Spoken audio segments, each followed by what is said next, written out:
जा का अरे देबू का मोबाइल नंबर ना।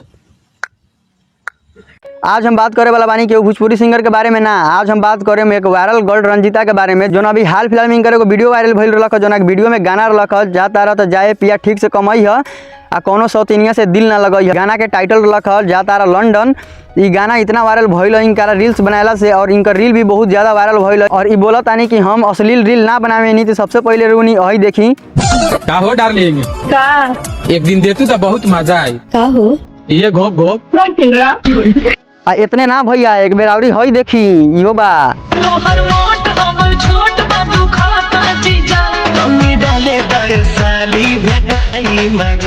बस भैया इतने एगो आवरी देखी।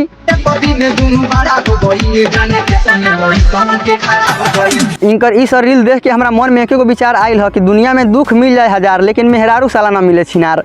अब ऐसा का मेहरारू छिनार मिली तब काका होई तब भगवान जानस। आ कह तारी कि हमरा कपड़ा पहने ला नहीं खे। तो एगो और बात बतावल के चाहतानी, जितना भी मूर्ख आदमी लोग बाकी कहता है कि हाँ एक पास ऐसा का नहीं खे, ई मानतानी कि गरीब बाड़ी वायरल होए के काबिल बानी, इनका पास एक्टिंग कुट कुट के भरल बा। तो चलो ई बात हमू मानतानी, इनका से हमर कोनो पर्सनल दुश्मनी नहीं किया। ई बोलत रही है ना कि हमारा पास कपड़ा नहीं कि हम दूसरा से मांग मांग के पहने नहीं। तो रौनी के हम बता दी, इनकर 2 आईडी बा इंस्टाग्राम पर। दोनों आईडी पर के हम पूरा वीडियो कल रात के देख गई। एगो आईडी पर 1600 वीडियो पोस्ट बा, एगो आईडी पर 600 कुछ वीडियो पोस्ट बा। और इनकर यूट्यूब पर पूरा वीडियो देख गई और फेसबुक पर जितना वीडियो अपलोड कैले बाड़ी अभी तक वो पूरा वीडियो देख के और इनकर पूरा इंटरव्यू देखनी। ओकरा बाद हम कुछ बोलत आनी, हम ऐसा ही नहीं की बोलत। ई कहत तारी कि हम बहुत गरीब बानी। तो ई देखी हई कहाँ से घूमे ला आवता, नाचेला कहाँ से आवता, ये रुका पहले वीडियो देख ली।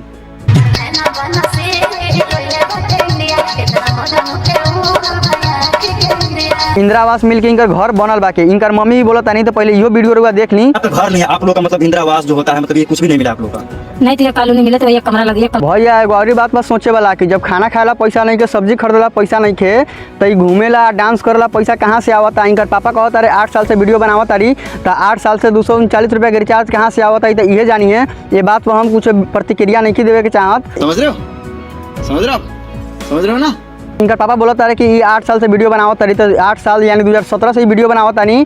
तो नहीं समझ सकता नहीं कि 2017 से ही कितना गरीब बानी। अभी तक 2 महीना पहले के वीडियो भी इनकर देख ली यूट्यूब पर, चाहे फेसबुक पर, चाहे इंस्टाग्राम पर, और आप लोग के खुद पता चल जाए। हम कोनो बात बोलत आनी तो हम एने ओने से नहीं बोलत, हम इनकर पूरा वीडियो देख ले बानी।